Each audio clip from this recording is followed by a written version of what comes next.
So, good morning. I'm very happy.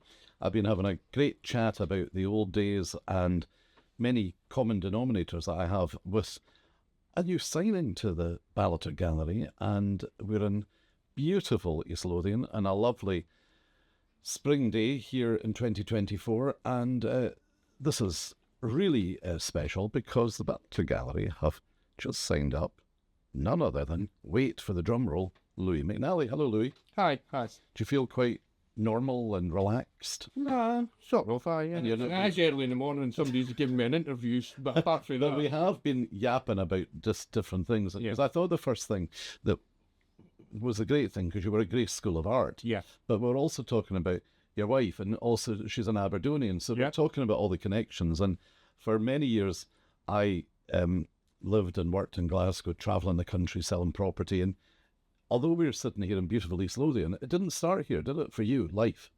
No, I was born just outside Inverkip, I think in a cottage. I was born in a cottage in Lochton, and I think Inverkip was the nearest registered, so it was registered there. Inverkip, which is kind of between Greenock and Largs. Yeah, and I think it was probably the largest place where it's got a registrar, so that's where it was registered. What age were you when you left there?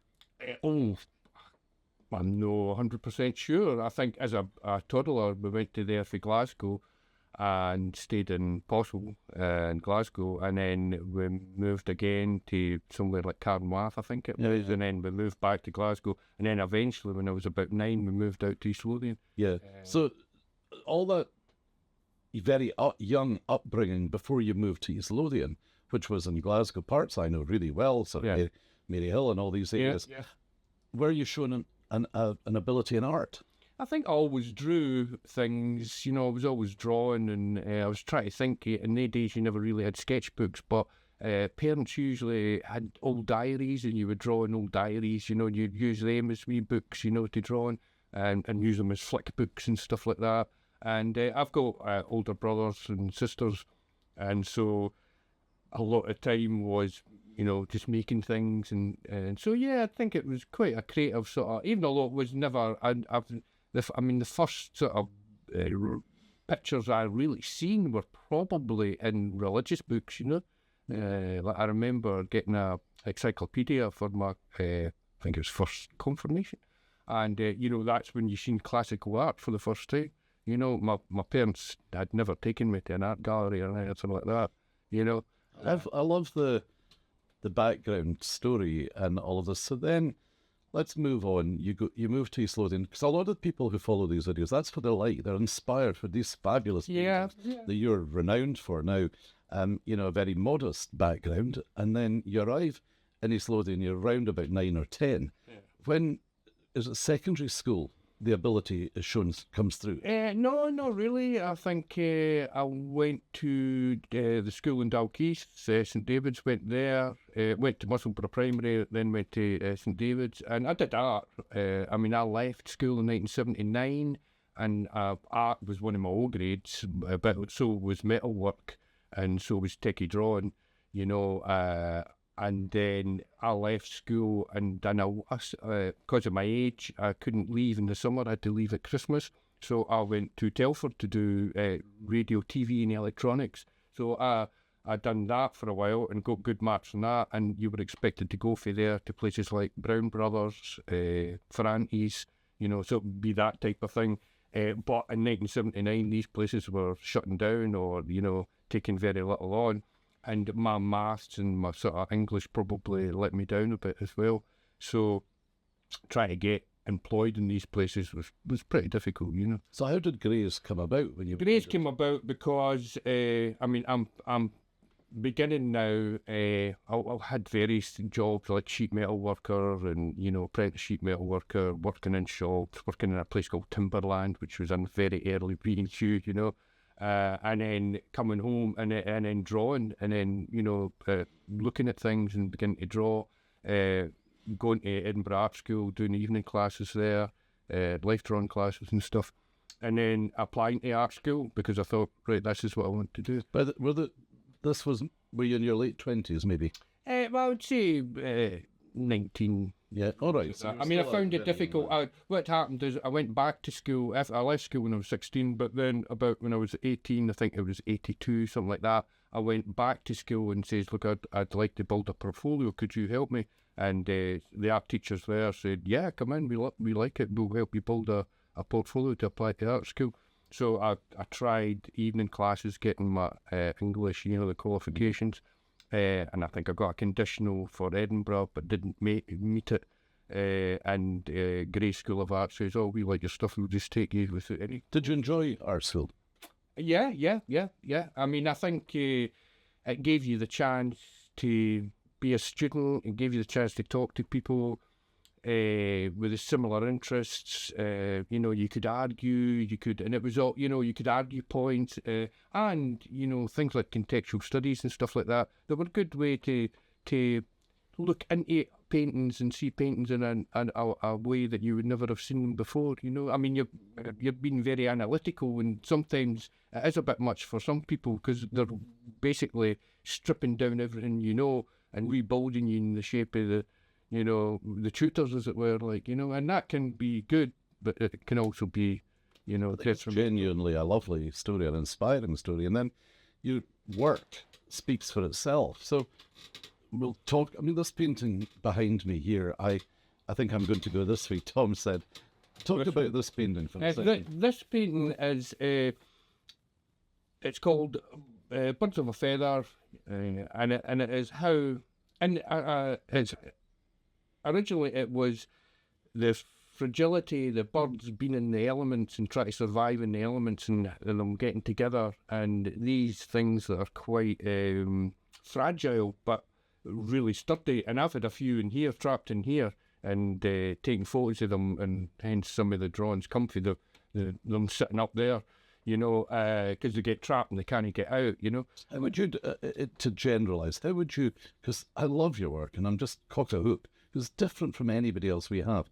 How would you, if somebody said, describe a Louis McNally painting, how would you generalise your works? It's a difficult one because each picture probably is, they're not all about the same thing. Some are about the city and how, menacing it is. Some are about the sort of rejoicing nature. Yes. And some aren't. Some are about nature being so frightening, Let's have a look at this one. Right. I mean, this is just stunning. I used to live near there and everything, and it's obviously of the capital. Yeah. Do you just go and sit there and sketch and then? No, I mean, it's a view that I've done quite a few times, and the biggest one of that was a big painting that I'd done, and it was of Christmas time where they had the ice rink, and I had the skaters skating, and then I had the Bank of Scotland and the RSA and stuff like that. So I had that as the background. But I just find it a fascinating silhouette. I think the silhouette is just so dynamic, and I think, and it's quite gothic. I quite like. There's something gothic about it. It's the same with this one here behind you, Louis, of the meadows. Yeah, You're not. You wouldn't say there's anything surreal about them, or would you? yeah. I would like to think there is. Sometimes the title makes it surreal. I think depending how you angle the viewer to look at something, I think that can make it surreal, I think not having figures in it can be quite surreal as well. One of the biggest problems is if you're up trying to take photos or drawings of Edinburgh as parked cars, and I try to avoid parked cars, just in the sense it dates it, and then if you don't have the parked cars, it reminds me something like De Chirico, where you're just seeing an avenue of buildings and there's a sort of hauntingness there, which I quite like. Yeah, I love this because I can't remember which artist it was who was a bit snappy when I said, of course, your paintings are quite surreal, and they said they weren't. So I'm glad this time I got the word right. Yeah. And you used to be in studios beside Stephen Mangan, who's been with us for a while. Yeah. And there's the colours and things. they're very different. Yeah. Do you know what I mean? There's things going on in clarity in the painting. Yeah, there's a sort of hit and a clarity. Pick up that one down there, Lou, if you wouldn't mind, which I know isn't quite finished, but this is just beautiful. And I think you were in Harrods, weren't you? Or something? Yeah, well, this is based on travels to Stornoway, Lewis and Harris, and just some of the isolated places you get out there. It's amazing how people survive out there. And then when you see somebody, you know, like put the washing out, you think people do live here, you know, and they do have day to day. What do they do all day if they're not working? You know, what do they, you know, and it's quite strange. I mean, some of the houses or the cottages, they're just total wrecks, you know. They've never been lived in for maybe 30 years, you know. But there's sort of evidence of the landscape that someone has been there. Well, I'm so delighted, Louis, that we've managed to persuade you to come to the Ballater Gallery, because quite a lot of my artists, when I've mentioned your name, said, "Oh, we've got Louis McNally. Oh, they all go great. Oh, he's a great guy. He's a fun guy." And I think what there is in here, there's a lot of depth to the paintings as well. What I was going to say, the light. It looks like light is important to you. Yeah, I must admit, probably light creates a dramatic effect, you know, and I think that I like the idea of it being dramatic. I think first impressions are important, you know, when you see it and it, you know, boom, it's dramatic, and there's something about that I like. And I do like the idea. Lately, I've been getting into the idea of light breaking up things, you know, the one behind there, where the light rays come through and actually start breaking the landscape up. And I quite like that. There's a ethereal quality. I think ethereal is the word. And I also like, you know, we were chatting earlier about the fact that I really respect the fact that you're not with too many galleries, because there are one or two artists who I just feel are way too many galleries. Yeah. And talking about that, it's almost with the painting something, like you were saying you don't want cars. You follow the sort of mantra that less is more. Yeah. I mean, I follow that, but I don't always practice it. You know, I think I'm beginning to learn as time goes on. You know, if I was to take a photograph, and even if I was to take a photograph and do a drawing, sometimes you lack of information in a drawing. You need the photograph for the information. And then you put all that information into the painting, and it was just too much. Right. So you ended up painting things out. You know, it's always oil. Yeah.